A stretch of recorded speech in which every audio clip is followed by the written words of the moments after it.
Hey, I'm Tom Gozy. We're in the kitchen, and a couple things have changed since we last spoke. So I'm gonna flip the camera right around, and you will see. You know, I'm not really even sure where to begin because there's so much that's happened. One is we do have the wood stove working. I'm not finished painting it, but it is hooked up. Uh, I think we showed that last time. We have been painting the kitchen, been painting the radiator. We're painting the radiator same color as the wood stove, and I'm still painting it. It's too big and heavy to move outdoors, but I've got it in a little enclosed area so I can paint. We've got some floor down. Got flooring down. It's a banjo. Doesn't everybody have a banjo sitting in the kitchen? Flooring came out really nice, but then you look up and oh my gosh, there's kitchen cabinets. And if you look up, holy mackerel, what is that? Look at that ceiling. I just did that last night. I did this whole ceiling last night. About 3 hours. I put on an interview with Shelby Foote, the Civil War guy, and next thing I knew, it's not done. I ran out of ceiling tiles. I need about 17 more. Got them coming. Cabinets are in. They look good. We've got 42-inch cabinets going. My wife's likes them from the aesthetic point of view. They are a little bit tall for her, but for me, they're perfect. I can get all the stuff. I can hide stuff up high. And I started on the countertop. The countertop is a similar kind of deal to what I've done for years gone by. We're using a granite tile. I made the mistake the last project I did. We used a marble tile.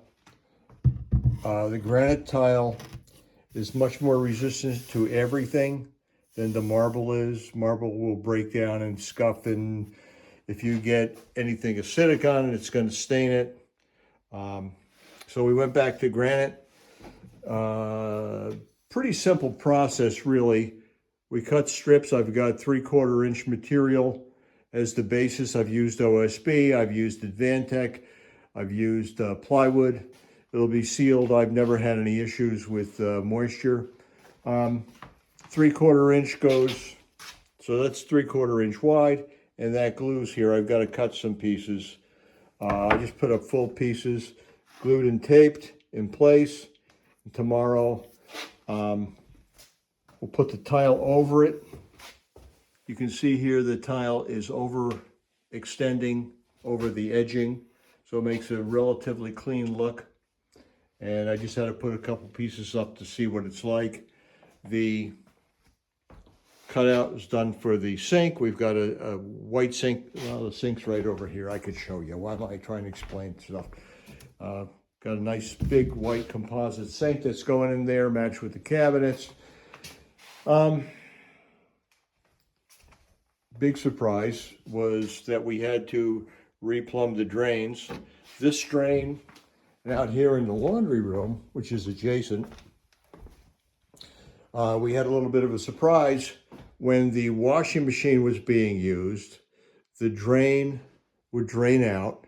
This was hooked up to an old drain in the basement, not the primary drain for the house.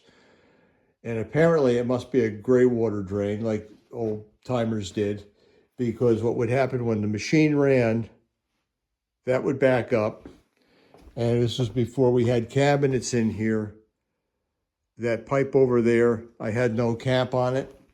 I have a cap on it now because of fumes, any sewer gas that might come up.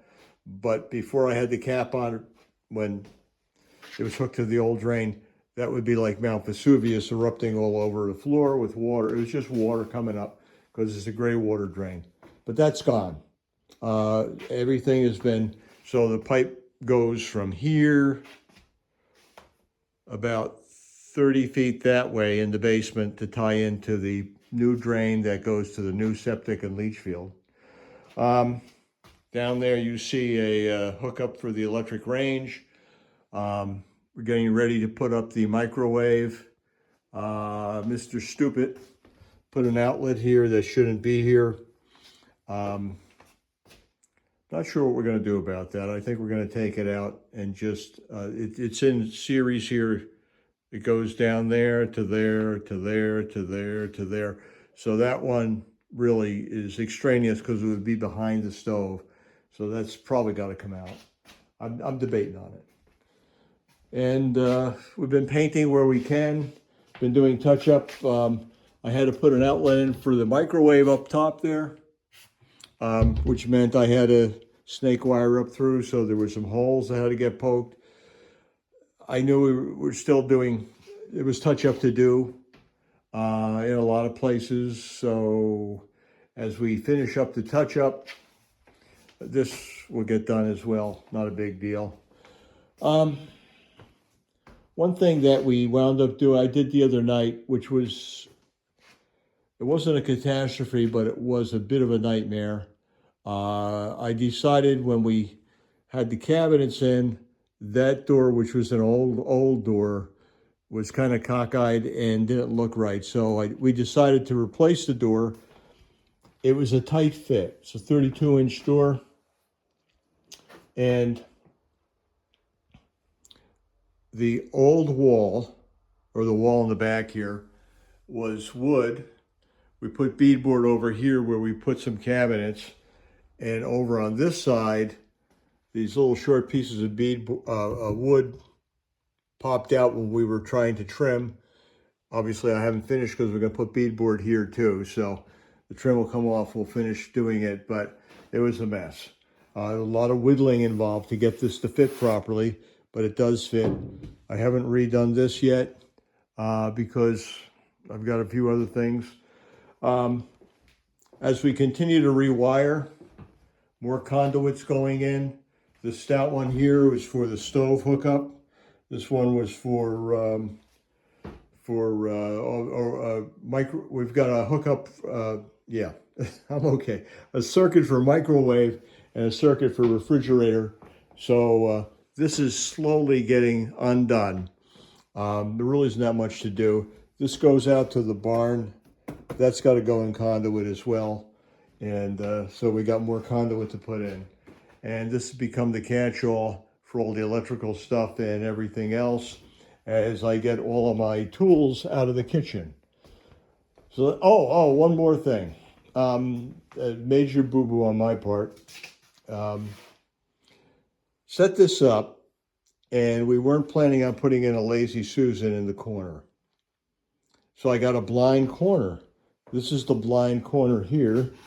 Move that. So the blind corner is from here to here. This would be the blind part right here. And the kitchen sink area would come up against it. And if you look at a kitchen cabinet, the same as these, they're 2 feet deep. These are 2 feet deep here, 2 feet from here to here. This is this would be the corner part, and I guess I misinterpreted it. And the cabinet that butted up to this came right to here with the door. So that wasn't going to work. It was going to throw everything else off. We had to have spaces for refrigerator or for stove and refrigerator. So Lazy Susan went in, and that fit okay. This cabinet had to get changed out, and this one did as well. I got looking at it, and I said, you know what? This is a symmetrical cabinet. And let me get down here. This opening here are the same. So why don't we use this? We were talking about an island. We will order, and you can order them, a drawer and a door, which are the same size for that side, and that becomes the basis for the island. So I didn't have to mess around with having to return a cabinet. We were going to do an island anyway. This was going to be over in the corner as well. So this is added to it. So it's a little bit bigger than, it's 4 feet by 2 feet, and with a little bit of an overhang on the back of the thing, we've got our island. Problem solved. And it didn't slow me down because I was able to pick that up, that Lazy Susan, same day. So everything just kept zooming right along. What I've done tonight is glued up these pieces here. I have to cut a whole bunch of stuff tomorrow. I just cut these today, let them dry for a couple hours before I try gluing them up. And tomorrow I'll cut the little pieces that have to go in here, and we can make pretty good progress. You can see we'll have a piece in the back that has to be cut, and we'll be cutting around where the sink goes. The beauty of working with tile, the question you had, excuse me while I pick this up, the question you have is, why bother with this? Why not just get a regular granite countertop? I'll tell you why. Because granite countertops are expensive. They're beautiful. But this is 1 foot piece. These are 1 foot pieces. This was $7 a square foot. I got it from a granite, I think it's called Marble and Granite Warehouse out in California, and got it shipped to me, and it was still very reasonable, better than anything I could buy at what would normally be available at a box store. And makes it real easy to do this yourself, because I'm working with 1 foot pieces, 1 square foot pieces. If I screw one of these up, out it goes. It might get cut up for a little piece here or there. So I'm not out a lot if I make any mistakes. I don't know if you know this about me, but I do make mistakes. So I've done this enough that I'm real happy with the results. And next video you see, this will be done. And literally, I spent maybe 20 minutes cutting way more strips of this than I needed. Tomorrow, Saturday, after I do the radio show, I will have this countertop completely done.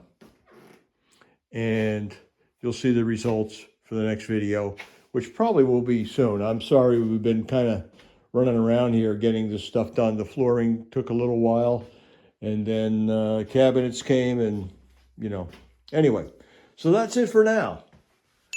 Looking forward to having a kitchen again. That's a positive.